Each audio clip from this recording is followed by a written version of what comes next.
I would have loved a name like Yasmin or Rania, but instead I got Bernadette.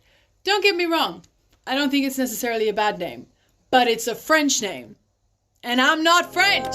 I didn't start TikTok with an intention, like an end goal. Like I just started it initially because I was bored, and then all of a sudden it just started to motivate me to start making, certain types of videos.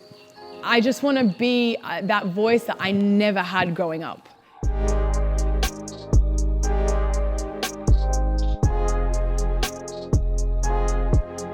TikTok probably had a really big influence on my cultural appreciation as well for my own heritage. It's not, every day you meet someone who's half Palestinian, half Irish. So I started to talk about that. And then out of nowhere, this massive community was built. Like that's actually what really built my TikTok. With all these people coming saying that, they're so happy that they can have a voice that they can connect with. So talking about it is both interesting for someone who's not from that world, but also I think a good sense of resonating for the people that are.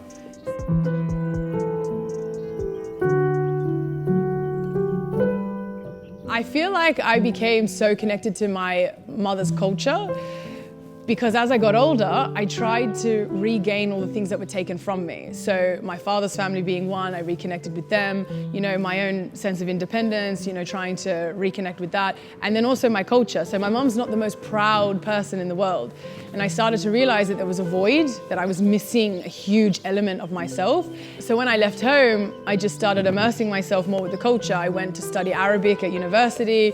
I started taking, belly dancing classes. I was emphasis on trying to learn how to dabke. And then I've, obviously live with my father's family now, my Irish side.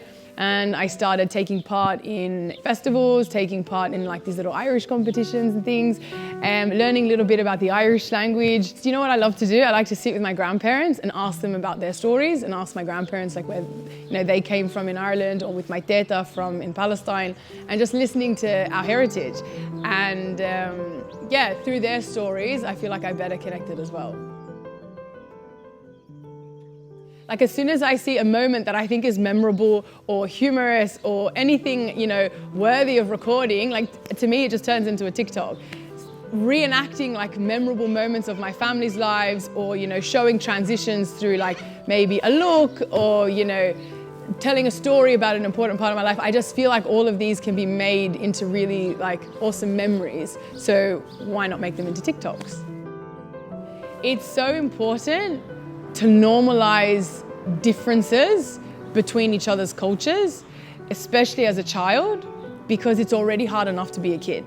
And growing up, you've already got so many, multifaceted situations that you have to navigate and manage and figure out. My end goal really, really is just to make sure that I leave some sort of an impact on kids.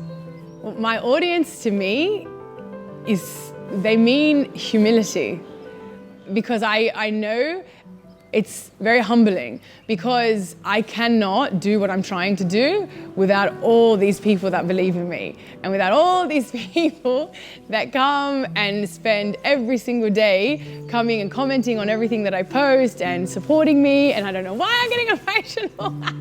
It's nice growing up and not being heard, and now having someone who wants to listen.